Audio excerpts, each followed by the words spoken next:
Welcome to Horns of a Dilemma, a podcast of the Texas National Security Review, which is a partnership between War on the Rocks and the University of Texas at Austin.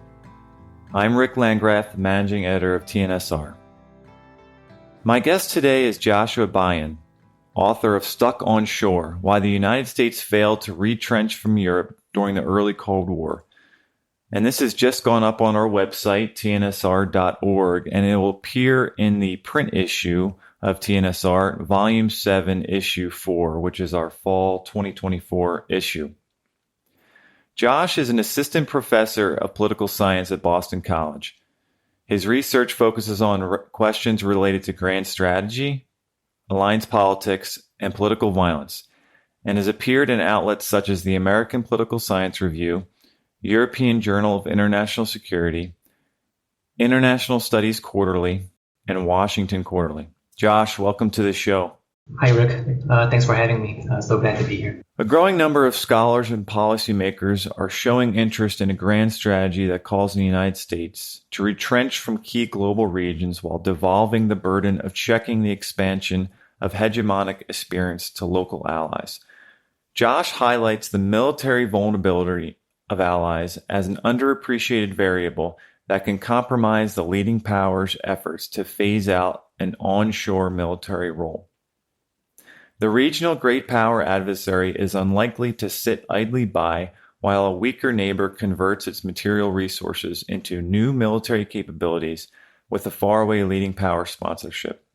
Instead, it will be tempted to forcefully nip the neighbor's militarization in the bud. Insofar as allies are sensitive to the risk of incurring costly preventative aggression, they have incentives to undermine the leading power's efforts to build up their combined military strength as a substitute for the forces it currently has stationed in the region. Using a wide range of primary and secondary sources, Josh traces the process by which American plans to retrench from Europe were frustrated in the first decade of the Cold War, finding powerful support for his argument. The analysis suggests lessons for the debate on whether the United States could pursue an orderly military withdrawal from Europe and East Asia. Josh, definitely a relevant topic in today's policy discussion about the future role of the U.S. in Europe and abroad. What prompted you to write this piece at this time? I was prompted to write this piece due to the sense that the scholarship on U.S. grand strategy yet had more empirical grappling to do with the origins of America's deeply engaged grand strategy in Europe, which is now approaching its eighth decade. I cut my teeth as a junior scholar on the theoretically oriented study of U.S. grand strategy. As you probably know, many, if not most, scholars who have a realist orientation on this issue have believed for some time now that current U.S. grand strategy is much too activist and militaristic and interventionist for its own good, and that a grand strategic transition in the direction of more restraint and retrenchment would result in net benefits for the United States and the world at large. At the same time, through the course of my doctoral work, I had acquired a deep familiarity with the historiography and primary documents related to U.S. alliance politics in Europe during the early Cold War. And by the time I was finishing up my PhD, I had internalized two empirical conclusions found in the works of several leading historians of this period. The first of these was that the United States' overarching grand strategic ambition in Europe in the early Cold War was to prevent Soviet regional hegemony there, but to achieve this by turning Europe into an independent pole of military power in the international system, whereupon U.S. troops would be withdrawn from the continent. And the fact that the ultimate aim of the Truman and Eisenhower administrations was to get U.S. military forces out of Europe as soon as they reasonably could is documented so extensively in the primary documents of the time that today it's widely accepted as incontrovertible among specialists of the early Cold War. But the second empirical conclusion that I had internalized was that fears of a Soviet-launched preventive war against West Germany's massive military buildup played a key role in shaping West Germany's rather suppressed role in the Western security architecture, and by extension, frustrating American plans to offload the burden of European defense to the Europeans. And this again is an observation that comes through with remarkable clarity in the records of the time and had already been noted as such by several important historians like Mark Trachtenberg and Michael Creswell. What primary documents in particular did you examine in this study? The documents that I and these earlier historians draw upon mostly had to do with declassified archival records of U.S. State Department documents and also private conversations and minutes European statesmen as they deliberated how to move forward on the European security issue. Also, the memoirs and private musings of top decision makers like Eisenhower and Acheson, and as well as the European counterparts like Adenauer and Schuman. These are the kinds of documents that I and these historians base our conclusions on. So there was this theoretical focus on grand strategy on the one hand, and this empirical specialization on early Cold War diplomatic history. And what began to strike me as I acquired more and more friendships and colleagues in the grand strategy community was that even scholars of a realist bent, who number one believed that the US should generally retract its military commitments from key global regions, and number two, were expert enough to be familiar with the fact that Truman and Eisenhower had wanted precisely this for the United States in the early Cold War. These IR scholars tended to be utterly surprised when I told them about the second historical observation, that US plans to retrench from Europe in the early Cold War were frustrated in good part because of fears on the part of European policymakers of a Soviet preventive attack against West German militarization. And this claim is distinct, mind you, from the idea that retrenchment was impossible because the Western European nations wanted to, quote-unquote, free ride on the American security presence, or because they fundamentally lacked the latent material wherewithal to become an independent counterweight to the Soviet Union. Rather, it was the limits that the risk of a Soviet preventive war imposed on their ability to translate this latent wherewithal into actual military capabilities that made core American strategic dreams impossible to achieve in this era. So after having several conversations where fellow grand strategy scholars expressed utter bewilderment and surprise when I told them about this critical aspect of the early Cold War, I decided to write a piece meant to put this empirical material that had already been largely documented by historians working on this period, but to put this in conversation with the broader debates surrounding U.S. grand strategy. So far, what kind of reaction has this received? I know the article just went up on our website recently, but have you, as far as the professional community, your network, what's been the reaction so far? So, like you said, the piece went up online just this past week. So most of the messages I received from fellow scholars go something like, congratulations, I look forward to reading it. But I can tell you a bit more about the reactions I got from IR scholars and historians as I developed and shared this research before publication. Beginning with IR scholars, particularly those working in the US grand strategy debate, most of the reactions I received have involved a sort of positive fascination, even among individuals who hold quite different perspectives on what ultimately led the US to pursue a deeply engaged grand strategy in Europe. We IR scholars understand that dynamics related to the so-called commitment problem and the possibility of preventive war are integral and ubiquitous to international politics. It's one of the many tendencies to come out of the anarchic structure of international politics that makes it so that states often can't neatly translate their political preferences into actual strategic outcomes. You try to do something that alters the status quo in your favor, but this triggers rational suspicions and fears on the part of your interlocutors about your future incentives and behavior, which makes them take preventive and perhaps violent measures to arrest your efforts. And scholars like Alexander Debs and Nuno Monteiro had further noted that, remarkably enough, the rational anticipation of the adversary's preventive incentives often drive states to not initiate the objectionable behavior in the first place. Right? They turn the preventive aggression or war into a self-denying prophecy, so to speak.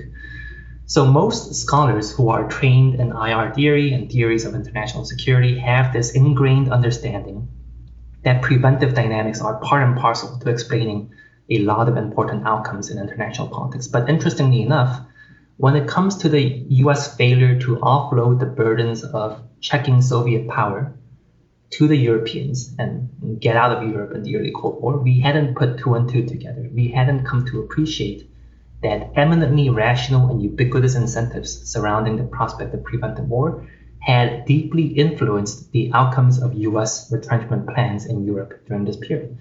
It was the historians who got there first, inductively. Historians like Mark Trachtenberg, Michael Creswell, who first documented in their articles and books that the French and the West Germans had a shared fear that full-blown West German rearmament could well trigger a devastating preventive war in Europe, which in turn led them to resist America's ambitions for the pace and extent to which they should build up their collective military capabilities. So what I try to do in this article is to grapple squarely with how their observations and the documents they work with should inform our larger theoretical debates on US grand strategy. So among the historians I've talked to, reactions fall along two broad categories. First, I'll note that there is a group of historians for whom the narrative I lay out in this article is a tad bit revisionist. Okay? I get this because I know that there is a powerful body of evidence suggesting that French fears of West Germany's future bargaining leverage against its NATO allies was the key factor that led France to spoil American plans to fully harness West Germany's military potential. I would say this remains the most important and influential explanation for a lot of what was going on in this period, and one that a lot of historians would highlight as an alternative to my argument.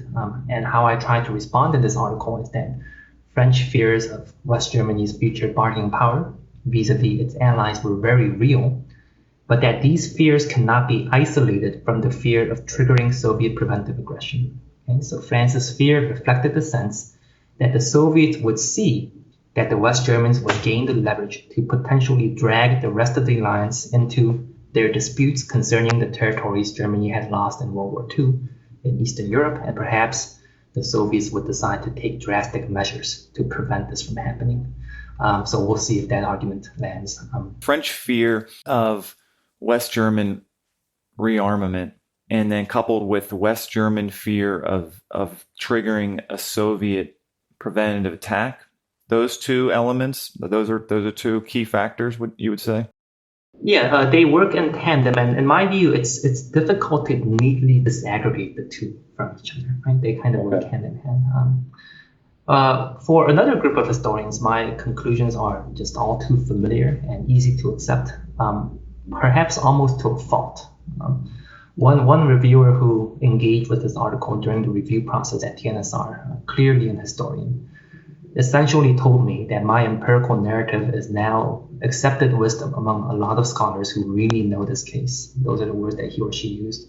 But to the point where he or she wondered whether they would get anything new out of it. Right? But what led this reviewer to ultimately support publishing the piece was that it was explicitly bringing in this well-established empirical material into conversation with the theoretical IR scholarship on grand strategy and retrenchment. So those are some of the reactions I've been getting from both IR scholars and an array of historians and scholars working on this period. Can you give us an idea of the period you look at in this article, the first decade in the early Cold War, and situate the developments in this piece that you cover with the development of NATO? Did this process happen? Was this a complementary process? Explain where NATO falls into this conversation that you cover here in this piece. The essential idea is that a NATO where the center of gravity in terms of who does the military heavy lifting, who is the military centerpiece of this alliance, a NATO that had the US performing the role of that centerpiece, it was close to the last thing that leaders like Truman and Eisenhower wanted during the early Cold War, up until the 1960s, actually. It wasn't until the JFK administration came into power that the US finally, to use the term used by some of my colleagues, John Schuessler and Joshua Byun, it wasn't until the JFK administration came in that the US finally grudgingly settled, okay, on a long-term, indefinite military role on the continent. But until then, really, people like Eisenhower, their view was that the US had ended up in this kind of unnatural role of disproportionate military responsibility for the continent, and it was more natural for the US to gradually make it so that nations of Europe, particularly France and West Germany, harnessed their full potential as major military powers to check the expansion of Soviet military power on the continent on their own. But what I'm arguing here is that the process by which the US settled on this permanent or semi-permanent involvement, heavy lifting involvement in the continent's military security was in large part born of a trial and error process in which the US tried to first devolve these tasks to its major allies, France and West Germany, but because partly due to the resistance that it faced due to France and West Germany's fears of triggering this kind of preventive attack, these designs were constantly frustrated, and the US kind of had to compromise in the direction gradually of giving more and more of a permanent military presence, a presence that smacked of this kind of permanency on the continent. So that's kind of the story of surrounding NATO that comes out from this narrative. Right, and what about other actors in this space? I know your article goes in depth with the French position, West German position, American position. What about Britain, for example? What role did Britain play in this? So it might be more and more after the end of the Second World War, for some time, for several years afterwards, American policymakers still couldn't divest themselves of the sense that Britain would continue to play the role of this kind of interested offshore great power on the European continent that it had traditionally played, which had largely spared a lot of the burdens of that nature for the Americans. But it was not long before they found out, the sense that Britain could no longer play that role, that its power had largely been collapsed after the Second World War, and the British were unwilling to do it. They were unable to do it, and they did not have the enthusiasm to put up that kind of military material that they traditionally had in European politics for several centuries then. So in that sense, the key interlocutors in the story, the United States and its continental allies, who, whether they like it or not, are on the hook for doing something against the Soviet Union. And then, of course, a third-party player who has kind of an implicit say in how everything goes down here is the Soviet Union, right? It's not just an endogenous internal alliance dynamic, right? They constantly had to grapple with how their action and behavior would be interpreted and responded to by the Soviet adversary. So it's in that sense that this, in my view, this is largely a story that revolves around France, West Germany, the US, and implicitly the Soviet Union. Are there any other points and arguments in the piece that you would like to draw out and discuss, talk about? So the reason why a lot of IR theorists invested in the US grand strategy debate believe that American military retrenchment is both desirable and feasible in key global regions has to do with the military power potential of local allies and partners. So in the standard formulation, the retrenchment vision is that, number one, the US does have an interest in preventing the rise of a regional hegemon in Europe or East Asia. But number two, major US allies today, like France, Germany, Japan, South Korea, are some of the most economically and technologically advanced countries in the world. And for them, it just boggles the mind that they should not be able to check aspiring hegemons in their region on their own in the 21st century, should the US withdraw its forces. Now, it's virtually unassailable, in my view, that these major allies today collectively have the latent wherewithal to check, say, Chinese or Russian expansion without US support. But one kind of unstated assumption in the second part of that formulation is that the Allies will find it more or less unproblematic to translate these latent resources into actual military capabilities. And that's why the typical explanation for why they seem to not be doing so holds that these Allies are free riding, and that if the US stops coddling the Allies and gets serious about coming home, the Allies will surely step up their game. Right? But what I show in this paper is that sometimes a local ally whose military contributions are indispensable for orderly retrenchment to work might be unable to undertake this transition because it's too vulnerable to the threat of preventive aggression by the regional great power adversary. And oftentimes there are limits to how much the leading alliance power or patron can shield the ally from such preventive aggression during this interval because of the vicissitudes of its exposed geography and overall weakness. And allies are often more sensitive to the limits of extended deterrence, much more so than their faraway leading power ally. And they're bound to take what I call the upper bound estimates of the cost and risks of preventive aggression much more seriously than leading powers like the United States. And I argue that this broad framework captures a lot of what happened in Western Europe during the early Cold War, particularly during its first decade. Rebuilding Western European power with West German military forces at its core, this was a prerequisite to getting out of Europe.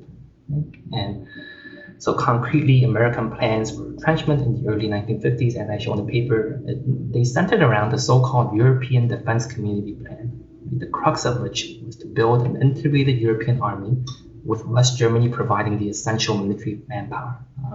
And once this integrated army was set up, the US would safely withdraw its forces from Western Europe without fearing that the continent would be quickly overrun by a Soviet blitzkrieg.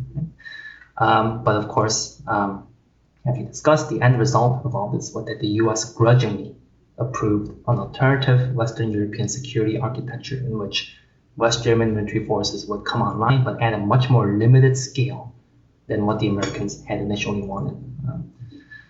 So that's how it came to be that NATO came to rely disproportionately on the permanent American military presence. Right? And again, I'm not the first to observe that American leaders like Eisenhower and Acheson accepted this arrangement with remarkably poor grace, right? They absolutely detested the fact that the US was forced to shoulder the burden of European defense against its better instincts, right? So those are some of the key points that scholars working on this period, observers who are deeply interested in this period, had to grapple with in order to understand what was really going on at this time.